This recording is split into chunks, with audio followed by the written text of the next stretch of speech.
que aconteceria se o Brasil descobrisse que a sua obsessão pelo hexacampeonato não é sobre futebol, mas sim um grito desesperado de uma nação que já não sabe quem é? Bom dia! O meu nome é João Lucas e este é o nosso Café com Filosofia. Todas as sextas-feiras às 6 horas da manhã para abrilhantar e fortalecer o seu final de semana. O convite de hoje permite uma reflexão sobre o povo brasileiro. O tão sonhado hexacampeonato que ecoa como um mantra que hipnotiza a massa e nos arranca da realidade. Mas o que está por detrás dessa necessidade quase desesperada de vitória? Claro que eu também, assim como todos nós brasileiros, estamos crentes em um hexacampeonato. Mas é preciso abandonar o campo esportivo e escavarmos o subsolo da alma brasileira, analisando o ressentimento e a alienação em massa. Você gostou dessa proposta? Então acompanhe a reflexão de hoje. E para entendermos o desejo pelo hexa, é preciso voltarmos a 1950. O maracanaço, assim denominado a partida entre Brasil e Uruguai, não foi apenas a perda de um jogo, mas a queda de um mito fundador, a ideia de uma pátria evangelizadora de futebol. A partir daí, a Copa deixou de ser um esporte e virou um instrumento de reparação psicológica nacional.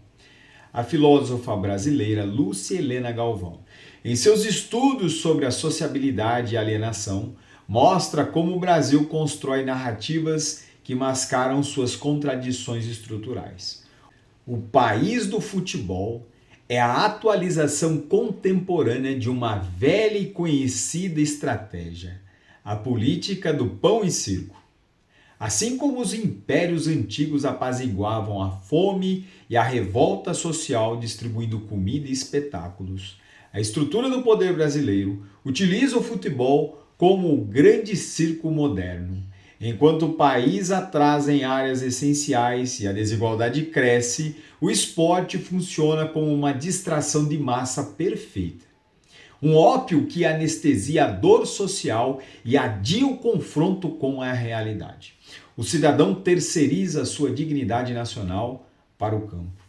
A pergunta sobre o hexacampeonato, em verdade, esconde uma angústia mais profunda, o desejo de ser um país respeitado.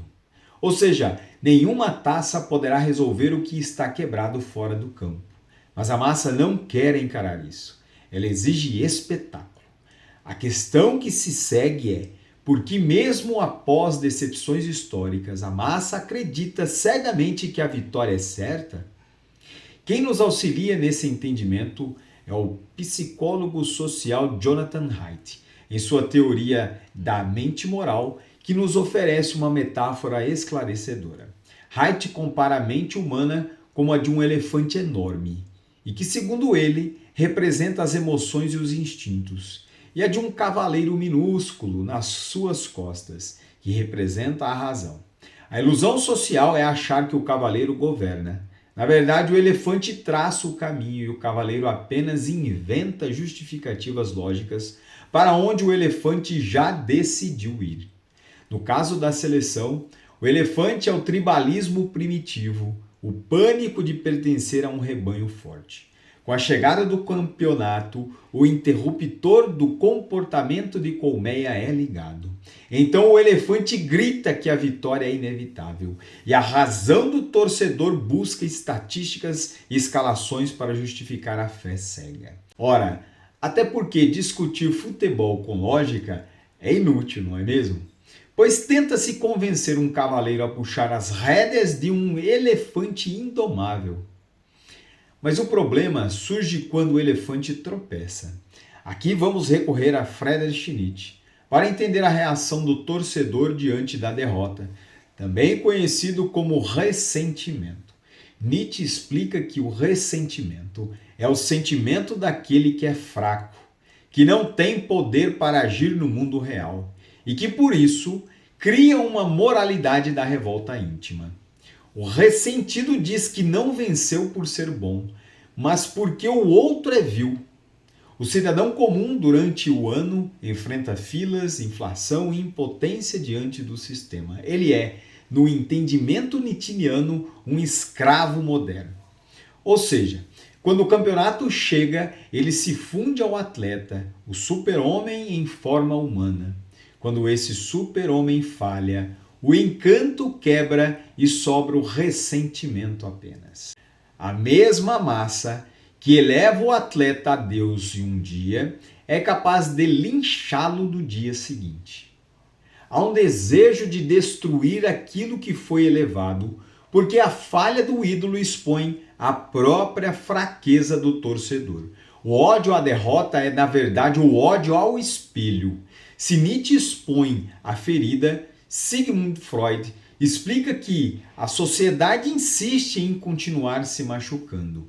Em sua obra sobre o mal-estar na civilização, Freud afirma que a vida impõe sofrimentos constantes, especialmente os derivados da convivência em sociedade, que reprime e frustra o indivíduo.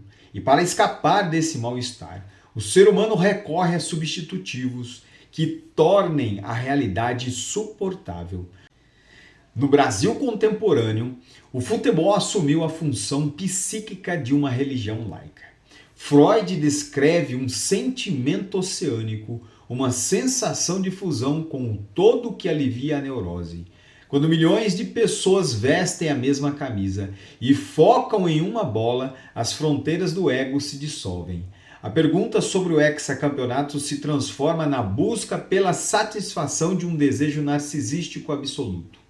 A alienação proporcionada pelo circo, portanto, não é burrice, mas um mecanismo de defesa. Isso porque é mais suportável acreditar cegamente na taça do que encarar a ansiedade de uma nação sem resoluções reais. A ilusão protege a estrutura psíquica coletiva. Diante desse quadro, a indagação sobre ser hexacampeão revela-se inadequada. Enquanto o esporte for usado como curativo para o ressentimento, enquanto o instinto irracional ditar as regras da autoestima nacional e a política do pão e circo continuar mascarando problemas estruturais, o ciclo da neurose e as frustrações se repetirão eternamente. O verdadeiro hexacampeonato não será levantado por nenhum jogador em um campo gramado. Ele será alcançado no dia em que a vitória esportiva deixar de ser uma questão de vida ou morte para uma psique do povo. A grande conquista ocorrerá quando o brasileiro puder contemplar o jogo como uma bela manifestação artística, sem precisar sugar dele a própria dignidade humana. E até lá, a bola certamente continuará rolando e a nação seguirá feita de suas eternas contradições. Pense nisso e eu fico por aqui. Eu espero vocês na nossa próxima sexta-feira com o nosso Café com Filosofia.